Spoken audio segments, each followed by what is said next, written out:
Hi all, welcome and welcome back to my channel. Police in Los Angeles, California have announced that they have now launched a criminal investigation into actor Matthew Perry's untimely death. Why?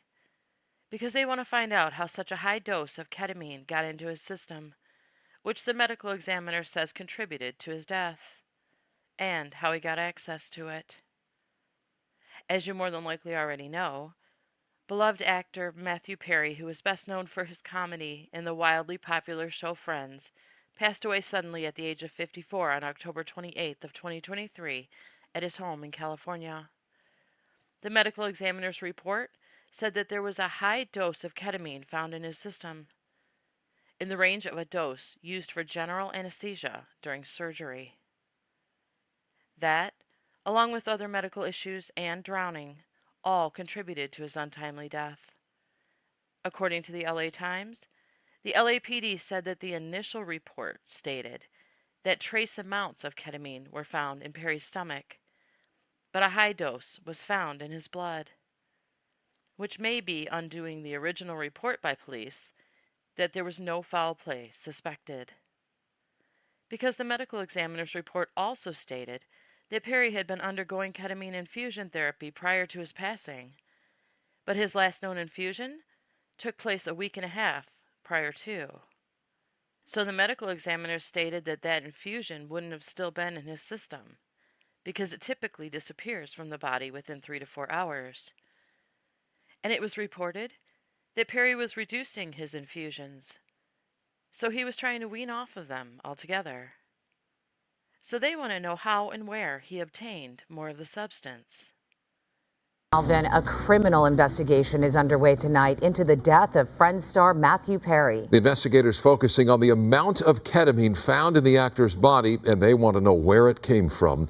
Perry was found dead last October in a hot tub at his home in the Pacific Palisades. KTLA 5's Sandra Mitchell joins us now with more on this developing story. Sandy? Sharon, just moments ago, I spoke with a retired DEA agent who told me this case could be very similar to the Michael Jackson death investigation. Now, if a doctor was prescribing ketamine outside the scope of what was medically necessary, he says the doctor could be charged in the case. Michael Jackson, of course, died of an overdose of propofol, and his doctor was found guilty of involuntary manslaughter. The question now, where did Matthew Perry get the ketamine? Almost 6 months after his death, local and federal investigators are trying to determine where actor Matthew Perry got the drug that killed him. They are taking a serious look at why he died, how he died, and who supplied him with the drugs that resulted in his death. Back in December, the LA County Medical Examiner ruled Perry's death accidental and determined the 54-year-old died from the acute effects of ketamine. Perry was reported to be receiving ketamine infusion therapy for depression and anxiety.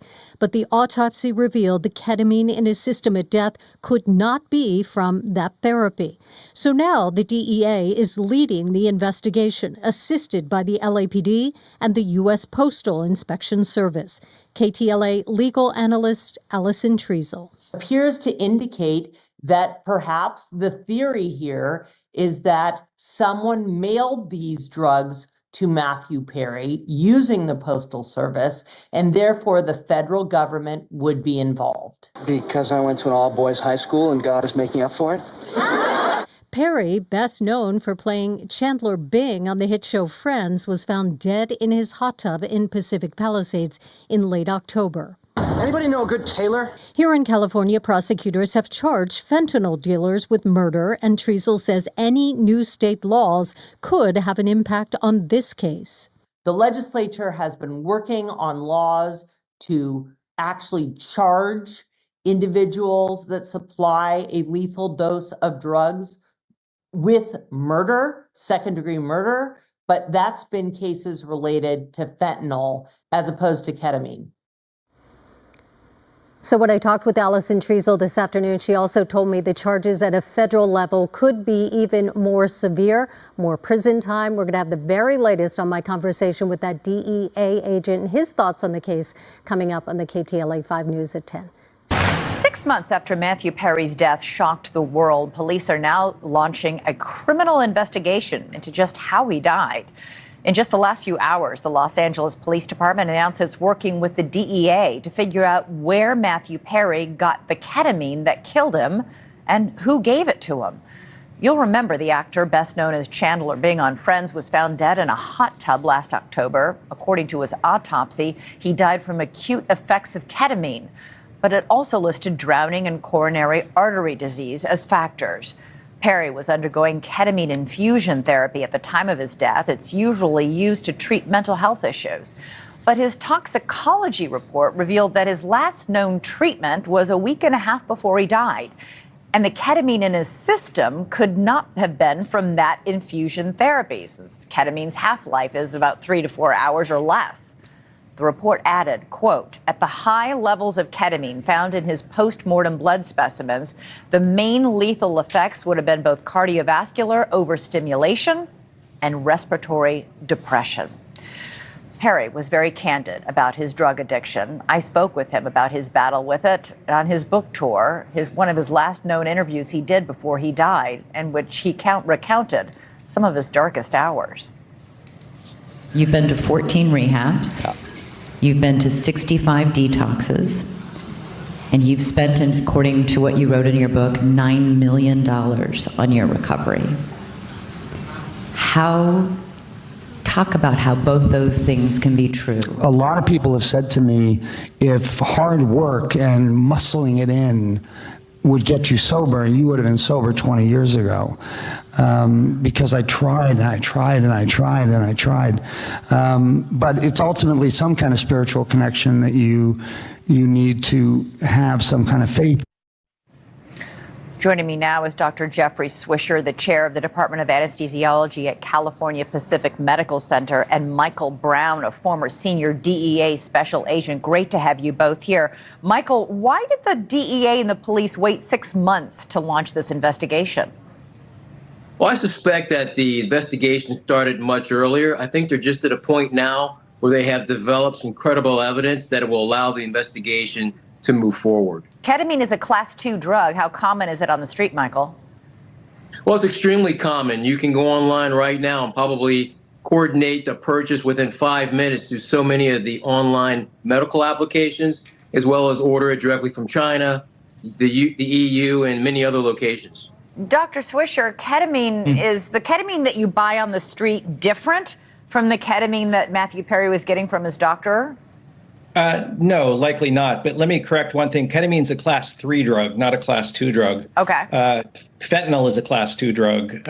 Morphine, hydromorphone, those are class 2. Class 3 drugs are considered to have a lower abuse and danger potential than ketamine. It's actually in the same classification as anabolic steroids like testosterone. Okay, so how is it different from what's on the street, what he was getting from, in his doctor's office? Sure. Well, first off, purity. When you buy anything off the street, you're not really 100% sure that what you're getting is ketamine. It could be ketamine. It could be laced with fentanyl. It could be laced with a lot of other medications. It could be laced with, baby laxative. So you really don't know what you're buying when you buy on the street. There's not a guarantee of purity. When I use it in the hospital, I'm buying it from a pharmaceutical vendor, so I know that what I'm getting is ketamine at the dose that it says it is. You don't know that on the street. And how is it usually administered at a doctor's office versus used when you buy it off the street? So in anesthesia, ketamine is typically injected either intramuscularly or intravenously. That would be the most common. There's also a nasal spray that you can give as well. Let's say if a person doesn't have an IV. A lot of times it's used for mentally disabled individuals. Let's say if I need to start an IV and I need to have them calm down, I could give a nasal spray, but the most common use is intravenously or intramuscularly. And on the street, when you're buying ketamine, how are you taking it then? You can take it in a variety of ways. It can be snorted. You can take it by injecting it. Much like fentanyl, it can be in liquid form. It can be in powder form. It could be in pill form. The oral bioavailability is not as great as obviously the intravenous or intramuscular form. When I read that police were launching a criminal investigation, I also wondered why they waited so long to do it. But it makes sense that they have probably been investigating since his passing, and they're just now making the public aware of it. Because his passing drew the attention of fans all over the world. And if they announced that they were conducting a criminal investigation right away, maybe it would have been hindered by people flooding them with questions, wanting answers. But maybe now police are in a position where they may need to ask the public for our help, with tips to find them the information they're looking for. Because if Matthew Perry was able to access ketamine through a physician who provided him with amounts that were enough to harm him, then others may be able to access it as well, which is terrifying. Also interesting was that the medical examiner's report stated that there were no other substances found in his system, and that no illegal substances or paraphernalia were found at his home. Matthew Perry's tragic death is now a mystery. Not just an accident, and not necessarily without foul play of some sort. Because police believe there's more to it. And it doesn't sound like they're planning on stopping their investigation without finding the answers they're looking for. But are we as fans ready to hear what they might find? His passing was heartbreaking enough. Now, a criminal investigation. And I can only imagine how hard this has been, and will continue to be, for his friends and loved ones as answers about what really happened that day start to come out. But the investigation is necessary to get to the truth, and the truth may end up saving other lives. So, we wait to hear what comes from all of this, praying that Matthew's loved ones gain the strength to deal with what they might learn about this case.